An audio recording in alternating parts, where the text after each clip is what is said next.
Hey, this is Mike with Jane Reviews. Today I am reviewing these socks by Gripjoy. Thank you so much, Gripjoy, for the sample that it was sent by them.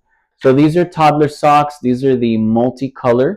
So they come in blue, gray, and black. So I don't, well, this is the black color.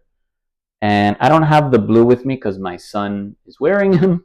So, and he fell in love with the blue and he just took them from me, or he could do the video. So these are the gray and this is the light gray. So they have these little grips here, of course, for kids, just to that they don't slip and fall. So it feels like a gel type of feeling. So it's very nice. It feels very durable, so you definitely want to use this if your kids are running around a lot. If they fall down or they slip or anything, these would be great, especially for around the house. Like that's what we're going to be using them for our son, just to have him use them while he's walking around the house instead of having shoes and then dirty the floor. You can have these socks so they'll grip more to the ground. So they're for toddlers. Definitely take a look at. There's different sizes and colors that you can check out. You don't have to just get these. So yeah, thank you again, Gripjoy. Hope you check them out and hope they help out your kids.